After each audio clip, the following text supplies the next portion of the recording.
Vamos a conversar a continuación sobre que justo hoy, señores, hace ya un año que entra el PRM al gobierno. Desde hace un año la República Dominicana registra cambios. No. Ganó un día como hoy. Exacto, es verdad, el triunfo. Ya ahí se sentían en el guaracheo del gobierno, pero Roberto, 16 años hay que celebrar.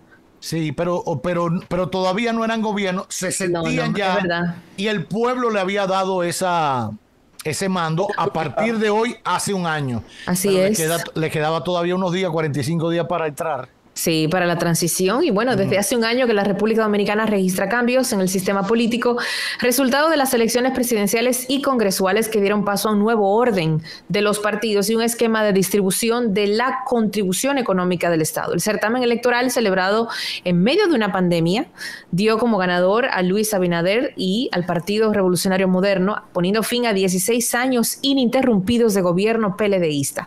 Los resultados electorales de inmediato impactaron en el cuadro político al colocar como la fuerza principal mayoritaria al PRM y bajar a un segundo lugar al Partido de la Liberación Dominicana PLD. El PRM obtuvo 5.403.594 votos y el PLD 3.882.981 votos. Pasado el tiempo, vamos a hacer balance al primer año de gobierno a partir del resultado de las elecciones de la administración del presidente Abinader. Este tema lo conversamos con nuestros habitués y colaboradores que están conectados todavía con nosotros, Rafael Félix, jurista y miembro del partido del PRM, también con Francisco Guillén, del Partido de la Fuerza del Pueblo, y con el miembro del Comité Central del Partido de la Liberación Dominicana, Yuri Rodríguez. Chicos, el balance a este primer año luego de las elecciones. No sé si Rafael quiere salir adelante con el discurso, con la campaña, las promesas. Rafael, dale un discurso, porque no conceptualizo tan bien como ustedes dos, pupilos del líder. Bueno, uno pupilo, otro lo reniega un poco, pero preferiría, partiendo de la premisa de que tanto Francisco como Yuri son dos miembros connotados de la juventud política dominicana, son bastante objetivos, escuchar su parecer al respecto de esta gestión del presidente Luis Abinader, y luego yo concluir, porque sé que ellos van a decir todas las cosas que se han hecho. Adelante, Francisco, por favor. Bueno, muchas gracias por darme la palabra. Usted es el funcionario público aquí, o sea que hay que respetar los rangos. No, vamos a 10, oíste. Bueno, te dije que la que me hiciste ahorita te la voy a devolver ahora, ¿eh? Miren, con todo a un año del triunfo del PRM, por lo menos en el nivel electoral presidencial y en el nivel congresual, en los niveles congresuales, pues es importante destacar que, como lo hemos venido repitiendo, el PRM heredó un gobierno en medio de una pandemia. Este es el discurso constante. Hay una crisis económica que deriva directamente de la crisis sanitaria y social que hay por la pandemia. Otro discurso constante es escuchar sobre las buenas intenciones con las que llegó el presidente Abinader y parte de su gabinete. No podríamos decir que todos ya a esta altura, con la cantidad de escándalos de funcionarios públicos y congresistas del PRM que ha habido, pero por lo menos algunos de ellos y el presidente han llegado con muy buena intención.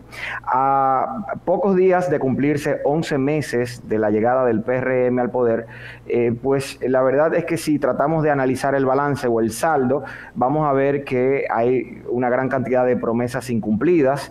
El tema de la reestructuración institucional, que es un tema fundamental por el que las personas, digamos, que confiaron en la llegada de esta administración, no ha ocurrido. Tal es el caso de la OISOE con el INVI para crear el Ministerio de la Vivienda. Esto todavía no se ha visto ningún avance en ese sentido. Hemos visto que el Consejo Estatal del Azúcar, que está dirigido por el mismo director de Bienes Nacionales, porque se iban a refundir estas instituciones, tampoco ha ocurrido. Se prometió la creación de un Ministerio de Justicia y Derechos Humanos de la República Dominicana, que tanta falta hace y que mucho bien le estaría haciendo al Ministerio Público que hoy está instrumentando los casos. Pues esto tampoco ha ocurrido. Entonces vemos que el tema del fortalecimiento institucional del Estado, del aparato estatal, pues ha quedado rezagado. Cuando analizamos el tema del desarrollo de obras de infraestructura, vemos que el gobierno actual pues ha dado pinceladas de grandes megaproyectos, de grandes obras, pero realmente no hemos podido constatar que se ha avanzado de manera acelerada en ningún gran proyecto para la República Dominicana.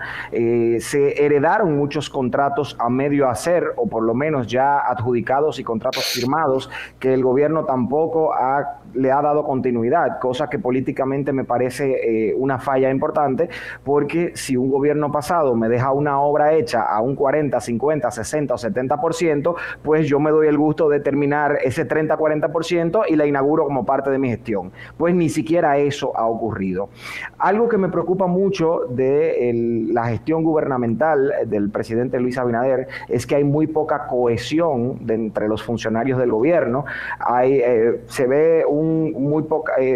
Se ve que hay falta de coherencia en las políticas institucionales, hay discursos variados y distintos entre unos funcionarios y otros que a veces ni siquiera siguen la línea del discurso de la Dirección de Comunicaciones de la Presidencia. Entonces, esto me preocupa porque un gobierno que tenga una cartera tan diversa de funcionarios e instituciones que no estén alineados en una misma visión y en un mismo discurso, pues puede provocar importantes fallas en el proceso de desarrollo, de competitividad y de gestión de la cosa pública. En definitiva, se han tomado una gran cantidad de préstamos que honestamente han hecho falta para cubrir el gasto, pero de repente vemos que depositan un presupuesto complementario porque hubo un superávit para el mes de mayo del 2021 de 3.000 millones de pesos. Entonces uno dice, bueno, se ingresaron a las arcas públicas 3.000 millones de pesos más que los que se gastaron hasta la fecha.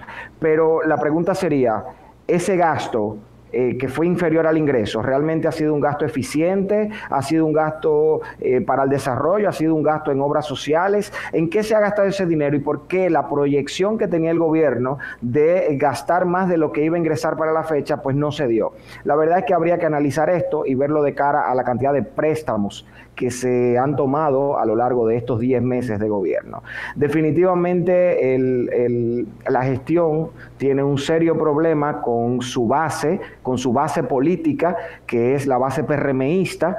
Hay un conflicto importante desde el punto de vista político-partidista que se está proyectando y se está expandiendo como una onda hacia el gobierno, y esto evidentemente ha provocado confrontaciones a lo interno del partido que se han traspolado a lo más alto de las instituciones e incumbencias públicas. Esto también puede generarnos algún tipo de inestabilidad porque la disciplina partidaria y la cohesión dentro del partido indudablemente tiene un efecto muy positivo dentro del gobierno. Si esto no ocurre de esta manera, pues el efecto negativo que pueda tener esta dispersión y esta inconformidad de los militantes del PRM, pues llevará al gobierno esa inestabilidad y esa inconformidad, y esto evidentemente se traducirá en una gestión menos eficiente y en una gestión menos participativa por los mismos conflictos. La verdad es que me parece que en lo relativo a la gestión de las relaciones internacionales, el gobierno llegó con un discurso muy fuerte que lo traía desde campaña, estableciendo la necesidad de diseñar una diplomacia estratégica y comercial en República Dominicana. Pues la verdad es que aunque tenemos un canciller de lujo, que es un técnico, uno de los más, si no el más reconocido diplomático que tenemos en República Dominicana, pues las misiones diplomáticas y consulares no han dado visos de desarrollar un master plan que haya llevado a la República Dominicana a ocupar espacios importantes en el quehacer de la política internacional que hoy podamos exhibir como logros a casi el primer año de gestión. Muy bien, ¿quién se anima? Bueno, pues Rafael nos ha colocado a nosotros el orden y en debate se ha puesto el mismo de látigo, ¿eh? Pero yo bien, con la no creo que tú tengas mucho que al final la oposición tiene un mismo discurso. Yo creo que Francisco fue bastante amplio en su presentación, pero si tienes algo para después yo entrar. Perdón, Yuri, Rafael. el gobierno no pelea con la oposición, la labor de pelear la tiene la oposición. Sí. Bueno, con respecto, tratando de no sobreabundar en lo que ha planteado Francisco, pues yo me voy a basar en aspectos básicos, sobre todo, por ejemplo, en el manejo de la pandemia. Nosotros hemos visto cómo desde la campaña electoral el gobierno actual primero catalogaba de inconstitucional la prórroga de estado de emergencia. Evidentemente se ha prorrogado el estado de emergencia hasta este punto, y algo que nosotros deberíamos valorar es que el PRM no ha gobernado un solo día sin estado de emergencia. El PRM no ha gobernado un solo día sin toque de queda. No, habría que ver entonces el próximo balance que pudiéramos hacer. ¿Y habría alguna diferencia en hacerlo fuera del estado de emergencia? O sea, ¿cuál sería la diferencia? Sería especulativo nosotros plantearlo porque no ha ocurrido. Sin embargo, claro que habría algún tipo de diferencia porque la dinámica y el comportamiento social sería muy distinto al actual, ¿no? Y entonces precisamente las medidas que tendría que tomar el gobierno serían distintas. Ahora bien, hemos visto cómo el gobierno no ha podido evitar el prácticamente colapso de los hospitales. Hemos visto cómo el gobierno ha limitado las pruebas PCR, hemos visto cómo no ha habido un tracking, es decir, un seguimiento constante a las personas que han sido infectadas por el coronavirus que anteriormente sí se veían. Inclusive, para poder exigir las informaciones se concentró en un gabinete de salud en el que solamente habla una persona, y eso para el tema de la crisis no lo hacemos en una crítica hacia la persona de la vicepresidenta, sino que para la gestión de la crisis, la comunicación es de suma importancia para que la población pueda orientarse, ¿no? Entonces creo que ahí ha habido una falla grande. En el tema educativo no hemos visto primero diagnósticos en el acceso a los contenidos que se han establecido en la modalidad a distancia, que no ha sido virtual, sino a distancia porque ha incurrido en los métodos tradicionales como son la televisión y la radio. No hay un diagnóstico de acceso. Segundo, no hay un diagnóstico de la valoración de ese material pedagógico en la enseñanza de los niños. Y tercero, no va a haber un diagnóstico de evaluación sobre ese acceso ni sobre ese diagnóstico de la calidad del material pedagógico que han estado recibiendo los niños. Y entonces, además, la parte educativa es de suma importancia porque, según los datos que establece el Banco Central, la jornada escolar extendida lo que hacía era garantizar un ahorro de más de 110,000 pesos anuales a los hogares monoparentales. Y ustedes dirán, bueno, 110,000 pesos casi no es dinero, Yuri. Bueno, pero para una mujer que tiene 2 o 3 hijos y que apenas gana 10,000 o 15,000 son como 10,000 pesos mensuales, que exactamente. Que la jornada escolar extendida le estaba ahorrando prácticamente el 100% del salario y le permitía a ese hogar... ¿Y esos alimentos no se siguen entregando?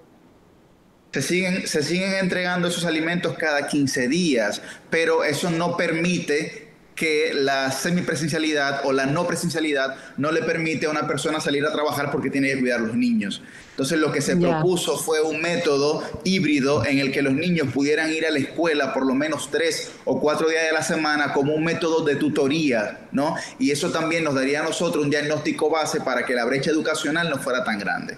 Pero bueno, en el caso económico hemos visto cómo la inversión en obras ha llegado a un mínimo histórico en primer lugar. Hemos visto cómo las ayudas sociales se han disminuido en más de un 65% para toda la población y que apenas se le han podido cambiar algunos nombres a algunos programas sociales que teníamos anteriormente, además de llegar a la deuda pública más grande que ha tenido la República Dominicana en su historia, aunque ciertamente se justifica por el tema de la pandemia. Finalizo diciendo que ciertamente el presidente se ve... Yo creo, Yuri, que todo lo que acabas de mencionar en cuanto a... aproxima que es un hombre de buenas intenciones, pero tenemos un gobierno completamente o medianamente inexperto en el que todavía a un año de gestión se nota como muchos funcionarios todavía no conocen el accionar del estamento público.